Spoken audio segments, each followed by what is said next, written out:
بسم الله الرحمن الرحيم إن الحمد لله نحمده ونستعينه ونستغفره ونعوذ بالله من شرور أنفسنا ومن سيئات أعمالنا من يهده له فلا مضل له ومن يضلل فلا هادي له وأشهد أن لا إله إلا الله جل وعلا وحده لا شريك له وأشهد أن محمد عبده ورسوله صلى الله عليه وسلم يا أيها الذين آمنوا اتقوا الله حق تقاته ولا تموتن إلا وأنتم مسلمون يا أيها الناس اتقوا ربكم الذي خلقكم من نفس واحدة وخلق منها زوجها وبث منهما رجالا كثيرا ونساء واتقوا الله الذي تسالون به والأرحام إن الله كان عليكم رقيبا يا أيها الذين آمنوا اتقوا الله وقولوا قولا سديدا يصلح لكم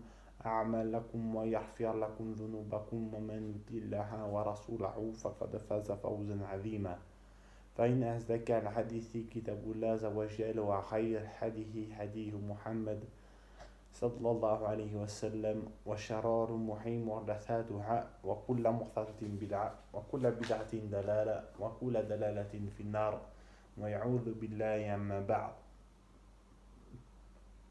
Assalamu alaikum wa rahmatullahi wa barakatuh. On se retrouve aujourd'hui, alhamdulillah, pour la suite du livre du Kitab al-Tawhid, avec le commentaire du Cheikh Salih ibn Abdelaziz al-Cheikh. Alhamdulillah, on avait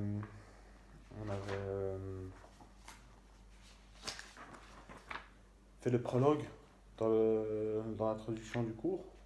On s'est arrêté au prologue, et puis on a encore juste le commentaire, on va le faire, le commentaire du Cheikh sur le prologue. C'est assez intéressant. Et ensuite, bismillah ta'ala, on va prendre le premier chapitre.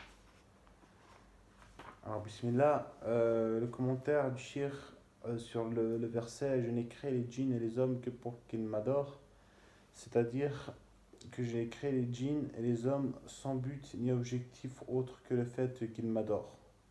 Ce verset explicite le tawhid, la preuve est que les plus prédécesseurs salaf ont interprété l'expression pour qu'ils m'adorent par pour qu'ils proclament mon unicité. Cette compréhension du verset est basée sur le fait que les prophètes ont été envoyés pour le tawhid de l'adoration. L'adoration consiste en vérité à se soumettre et à s'humilier. Si en plus vient s'ajouter l'amour et la servilité, cela devient une adoration conforme religieusement. D'ailleurs, l'adoration d'Allah se définit dans le langage religieux par l'observance des ordres et des interdits par amour, espoir et crainte.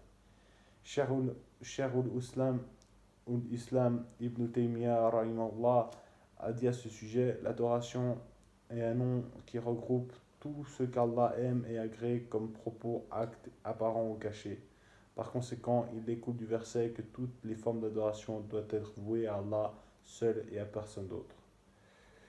Et l'explication de « Nous avons envoyé dans chaque communauté un messager pour leur dire adorez Allah et écartez-vous des tarout », ce verset est l'explication du sens de l'adoration et du tawhid, et du fait que les prophètes ont été envoyés pour transmettre ces deux paroles. Adorez Allah et écartez-vous du tarout. Ceci est la signification du tawhid. Ainsi sa parole, adorez Allah, recèle l'affirmation du tawhid, et même que sa parole, écartez-vous du tarout, correspond au rejet du polythéisme. De plus, le terme tarout, qui dérive du nom Tourian, désigne toute chose pour laquelle le serviteur outrepasse ses limites, que cette chose soit adorée, suivie ou obéie. Alors c'est clair, voilà, sur ce verset, Inch'Allah, c'est bien expliqué. Et sur le verset, bien sûr, à partir de ton verset, et ton Seigneur a décrété, n'adorez que lui. C'est-à-dire, limitez votre adoration à lui et à personne d'autre. Allah a ordonné et conseillé cela. D'ailleurs, ceci correspond exactement au sens de la parole. Il n'y a pas d'autre divinité en droit d'être adorée si ce n'est Allah, La ilaha illallah. En effet, le concept de tawhid découlant du sens du verset est évident, car le tawhid consiste à adorer Allah uniquement. En d'autres termes, il s'agit de la réalisation de la parole. Il n'y a d'autre divinité en droit d'être adorée, si ce n'est Allah. La ilaha illallah. Alors, on est bien clair que l'attestation de foi euh, que l'on prononce pour devenir musulman découle, découle du Coran. Et voilà, c'est tiré du Coran, du Tawhid.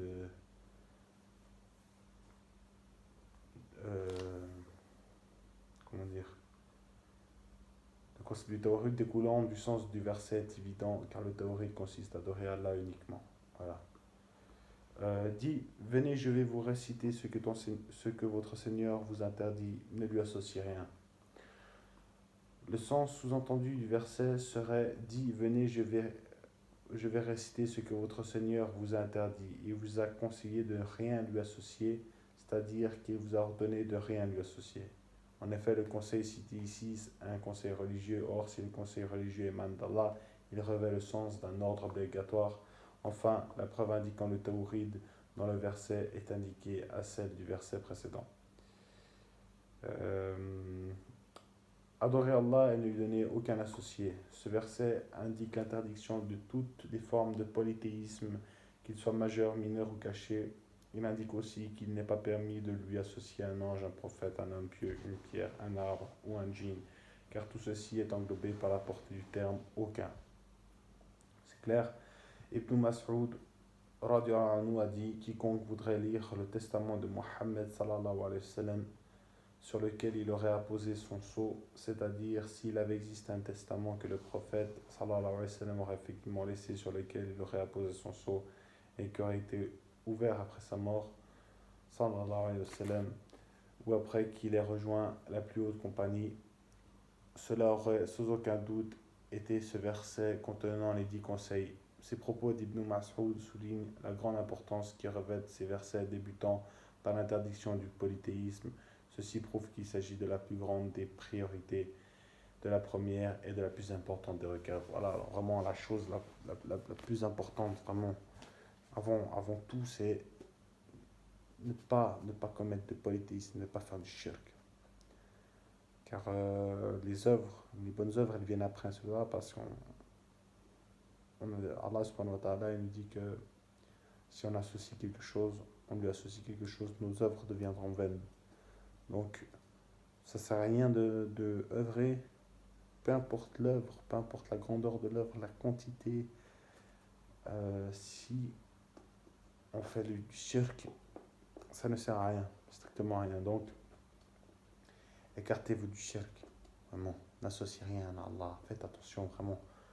Il faut vraiment qu'on apprenne le tawhid et qu'on apprenne aussi ce que c'est un shirk et les formes pour ne pas tomber dedans, vraiment pour s'en préserver, bi'idhnillah ta'ala. Et on demande à Allah de nous en préserver. Mu'ad ibn Jabal rapporte, j'étais derrière le prophète sallallahu alayhi wa sallam sur un âne, il me dit, ô Mu'ad, sais-tu quel est le devoir des serviteurs envers Allah et quel est son devoir envers eux? Je répondis, Allah et son prophète sont plus savants. Et continue, alors le devoir des serviteurs envers Allah, c'est qu'ils l'adorent sans rien lui associer. Ce devoir envers Allah subhanahu wa ta'ala est de nature obligatoire, car le Coran et la Sunna, mais aussi tous les messagers sont venus afin d'expliquer ce devoir et montrer qu'il s'agit de la plus impérative des obligations qui incombent aux serviteurs. Alors maintenant je peux vous faire partager un peu mon expérience. Vraiment, c'est la chose. Voilà, ils disent, les messagers sont venus afin d'expliquer ce devoir et montrer qu'il s'agit de la plus impérative des obligations qu'un comme serviteur. Moi, avant, dans l'époque de la Jahiliya, à l'époque d'ignorance, j'étais catholique.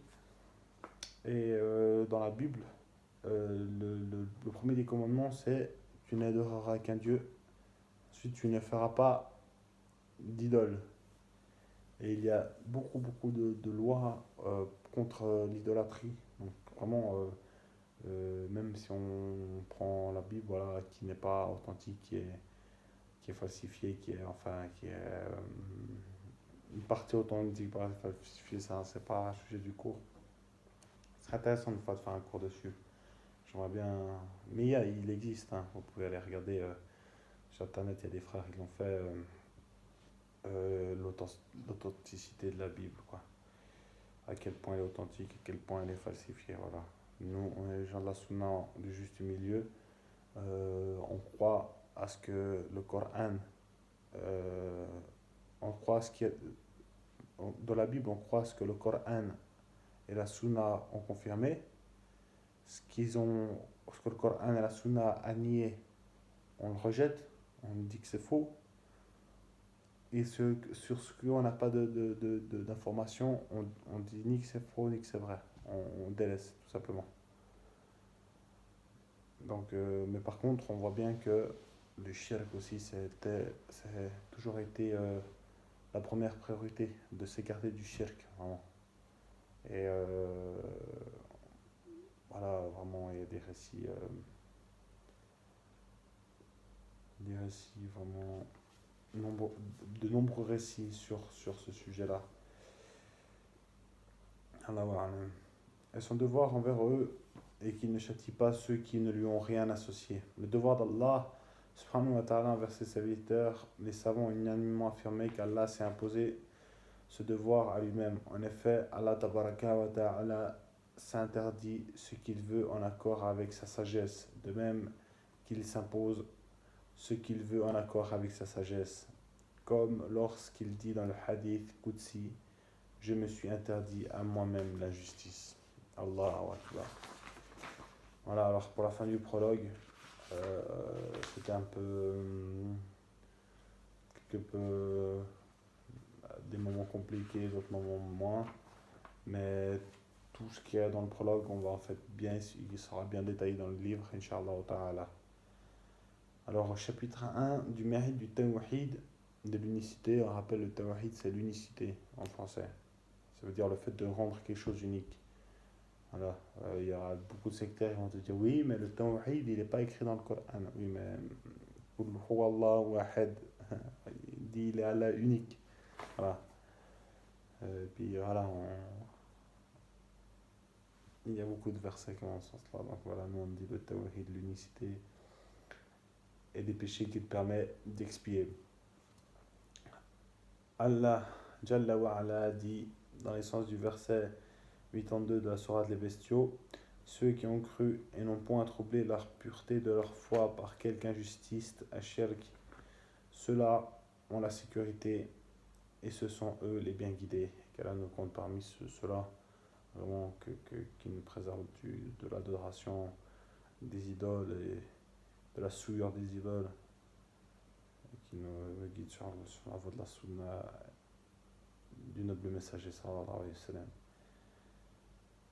Ubada ibn as-Samit a dit, le prophète sallallahu alayhi wa sallam a dit, quiconque atteste qu'il n'y a de divinité en droit d'être adoré si ce n'est Allah unique et sans associé, que Mohammed est son serviteur et messager, que Isa, Jésus, est le serviteur d'Allah, son messager, sa parole qu'il envoya à Mariam, Marie, et une âme venant de lui, que le paradis est vérité, que l'enfer est vérité, entrera au paradis, quels que soient ses actes. Rapporté par Al-Bukhari et Muslim. Al-Bukhari et Muslim rapportent hadith de Itban. Allah interdit le feu de l'enfer de toucher, interdit au feu de l'enfer de toucher toute personne attestant qu'il n'y a de divinité en droit d'être adoré si ce n'est Allah, ne recherchant par là que le visage d'Allah. Abu Sa'id al-Khudri rapporte que le prophète sallallahu alayhi wa sallam a dit, Moussa a dit, Seigneur, enseigne-moi une chose au moyen de laquelle je me souviendrai de toi et t'invoquerai. Allah dit, ô Moussa, il n'y a pas de divinité en droit d'être adoré si ce n'est Allah. Moussa s'écria, Seigneur, tous tes serviteurs disent cela. Allah dit, ô Moussa, si les 7 cieux et leurs occupants, mis à part moi, et les 7 terres étaient posées sur un plateau d'une balance et que la parole La ilaha illallah était posée sur l'autre plateau, la balance pencherait du côté où est posée cette parole, rapportée par Ibn Hibban al-Hakim et al-Hakim qui l'a authentifié. At-Tirmidhi rapporte un hadith qu'il considère Hassan. D'après Anas, j'ai entendu le prophète sallallahu alayhi wa sallam dire: Allah, le Très-Haut, a dit: ô fils d'Adam, si tu viens à moi avec des péchés pesant presque autant que la terre et que tu me rencontres sans rien m'associer, je viendrai à toi avec autant de pardon. Alors vraiment, on voit vraiment l'importance, vraiment, c'est la chose la plus importante, vraiment, de ne pas faire du shirk, vraiment. Et puis, de détester la mécréance, parce que les mécréants, d'une manière ou d'une autre, ils font du shirk. Peut-être pas qu'ils adorent des divinités directement, mais ils adorent autre qu'Allah par leur passion, bien, que ce soit leur passion, leur bien, leur épouse, leurs enfants. Et ils commettent plusieurs sortes de shirk différents. Donc vraiment, il n'y a pas d'autre voie pure et du monothéisme si ce n'est l'islam et la voie de la sunna, on va dire, en général. Les points à retenir: l'immensité de la miséricorde d'Allah. Le tawhid est une grande récompense auprès d'Allah. En plus de cela, le tawhid efface les péchés. L'explication du verset de la sourate Les Bestiaux Al-An'am. Méditer les 5 composants de l'attestation dans le hadith de Hubada. C'était les 5 premiers points à retenir. J'ai pas énuméré les points, excusez-moi. 6e point: si tu joins ce hadith à celui de Itban et au suivant, le sens de la parole La ilaha illallah t'apparaîtra clairement, de même qu'apparaîtra l'erreur de ceux qui ont été trompés. Ah, ça c'est vrai, subhanallah. Vraiment, c'est clair et net. Allahu Akbar. 7e point: souligner les conditions mentionnées dans le hadith de Itban. On va pas reprendre chaque point, les points après point, parce que sinon, surtout que j'ai pas la science nécessaire pour pouvoir détailler plus que le shir, quoi.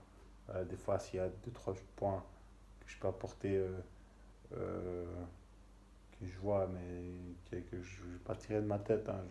Moi, j'ai pas cette prétention-là. J'essaye de compléter, voilà, des petits compléments. Mais sinon, c'est complet, quoi. Je vais pas faire le shir, quoi.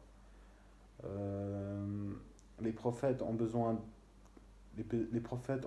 qu'Allah leur rappelle le mérite de la parole La ilaha illallah. Souligner le fait que cette parole pèse plus lourd que toutes les créatures, bien que beaucoup parmi ceux qui la prononcent verront leur plateau de bonnes actions plus légère que l'autre.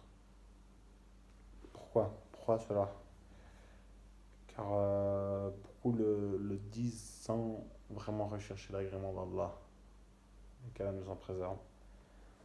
Il est stipulé dans le texte que les terres sont au nombre de 7 comme les cieux. Voilà, ouais. Ça, voilà, c'est une indication. Les cieux ont des occupants. Voilà. Au point 11, au point 12, l'affirmation des attributs divins contrairement aux Asharites. Voilà, car ça, je vois pas d'où il a pris ça, mais. Je sais pas où il a pris ça, mais. L'affirmation des attributs divins contrairement aux Asharites. Les Asharias, c'est une secte qui nie certains ou même quasiment tous, je sais pas, j'ai pas pu regarder, mais je sais qu'ils nient en tout cas certains attributs d'Allah subhanahu wa ta'ala, donc c'est une chose très très grave. 13e point: si donc tu prends connaissance du hadith d'Anas, tu te rendras compte que les propos du prophète sallallahu alayhi wa sallam dans le hadith de Itban, à savoir Allah subhanahu wa ta'ala interdit au feu de l'enfer de toucher toute personne attestant qu'il y a des divinités dignes d'être adorées en dehors d'Allah, si c'est d'être adoré en dehors d'Allah, recherchant par là que le visage d'Allah désigne le délaissement du polythéisme et non la simple prononciation de cette parole avec la langue. 14e point. Méditer que Aïssa et Mohammed soient mentionnés ensemble comme étant des serviteurs et le messager d'Allah. 15e point. Connaître l'état particulier de Aïssa comme étant la parole d'Allah. 16e point. Savoir qu'il est une âme venant d'Allah. 17. Connaître le mérite de croire au paradis et à l'enfer. 18. Connaître la parole du prophète sallam, quels que soient vos actes. 19. Savoir que la balance comporte deux plateaux. 20. La mention faite du visage d'Allah subhanahu wa ta'ala. Voilà, vraiment, comment il va... Cher, mashallah, il va loin dans les détails. Hein. Il note tout, hein. Toutes les choses à retenir. Commentaire. Du mérite du tawhid et des péchés qu'il permet d'expier, c'est-à-dire le mérite du fait que le tawhid efface les péchés. En effet, plus le serviteur redouble d'efforts dans la réalisation du tawhid, plus il est susceptible d'entrer au paradis, quels que soient ses actes. C'est la raison pour laquelle l'imam, l'auteur, qu'Allah lui fasse miséricorde, a cité les versets de la Sourate des Bestiaux. Voilà, pour venir à quelque chose sur ce que je disais avant, dans la Bible. Voilà, c'est vraiment pour expliciter cette dernière phrase. Isa alayhi salam aurait dit la vie éternelle, c'est qu'ils te connaissent toi, le seul véritable de Dieu, et qu'ils connaissent celui que tu as envoyé, Jésus. Donc voilà, pour une petite pique pour les trinitaires, quoi. Quel un autre hasard.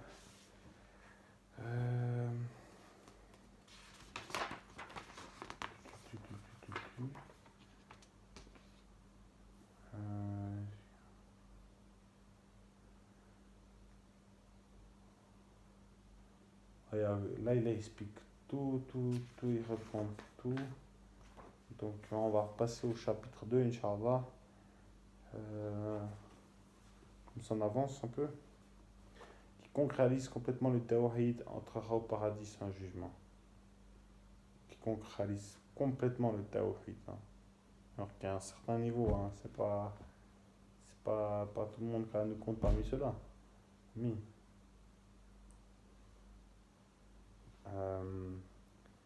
Allah subhanahu wa ta'ala a dit dans l'essence du verset 120 de la sourate des abeilles, Abraham était un guide, Umma parfait, il était soumis à Allah, voué exclusivement à lui, et il n'était point du nombre des associateurs. Et il dit subhanahu dans la sourate les croyants, dans l'essence du verset 59, ceux qui à leur Seigneur n'associent rien. Hussein ibn Abdirrahman a dit, j'étais chez Saïd ibn Jubayr lorsque celui-ci demanda, qui d'entre vous a vu l'étoile filant entière? Je répondis, moi. Puis j'ajoutai, mais je n'étais pas en prière. Le fait est que je souffrais d'une morsure de scorpion. Saïd me questionna, et qu'as-tu fait? Je répondis, j'ai demandé qu'on pratique un exorcisme ruqya sur ma personne. Il continua, qu'est-ce qui t'a poussé à agir de la sorte? Je répondis, un hadith que nous a rapporté Ash-Sha'bi. Il me demanda, et que vous a-t-il rapporté? Je récitai alors, il nous a rapporté d'après Buraïda ibn al-Usayb que le prophète sallallahu alayhi wa sallam a dit, point de ruqya sauf contre le mauvais œil ou le venin. Voilà. Saïd déclara alors, celui qui se limite à ce qu'il entend agit de la meilleure façon. Cependant, Ibn Abbas nous a informé que le prophète sallallahu alayhi wa sallam a dit, des communautés me furent présentées. Je vis un prophète accompagné d'une poignée de personnes, un autre accompagné d'un ou deux hommes, et un autre que personne n'accompagnait. C'est alors qu'une foule immense me fut présentée, et je crus qu'il s'agissait de ma communauté, mais on me dit, ceci est Moussa, Moïse et son peuple. Je me promenais à nouveau mon regard quand je vis une autre foule immense. On me dit, ceci est ta communauté. 70 000 de ses membres entreront au paradis sans jugement ni châtiment. Et le prophète sallallahu alayhi wa sallam se leva et rentra chez lui. Les gens se mirent à discuter sur ces 70 000 personnes. Certains dirent, ce sont peut-être les compagnons les prophètes sallallahu alayhi wa sallam, d'autres avancèrent, ce sont peut-être ceux qui sont nés dans l'islam mais qui n'ont jamais rien associé à Allah, et d'autres suppositions furent émises. C'est alors que le prophète sallallahu alayhi wa sallam sortit de chez lui et en informa du sujet de la discussion.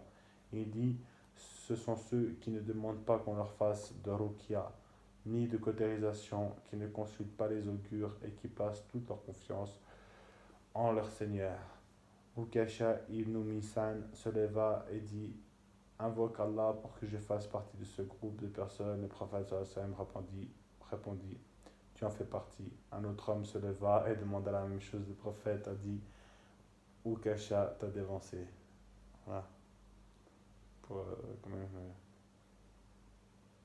vraiment celui qui fait qui applique ce hadith aura bénillah accompli parfaitement le tawhid et rentrera au paradis sans jugement parmi les 70 000 hommes.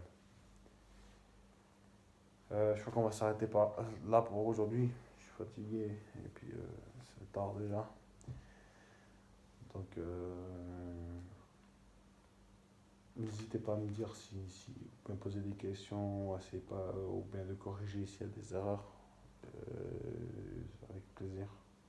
Avec beaucoup de plaisir, je corrigerai s'il y a des erreurs dans la seconde vidéo, dans la prochaine vidéo. Si, bien sûr, on me fait part ou dans la vidéo suivant la réflexion. سبحانك اللهم وبحمدك أشهد أن لا إله إلا أنت وأستغفر الله وأتوب إليك. السلام عليكم ورحمة الله وبركاته. À bientôt, Inch'Allah ta'ala.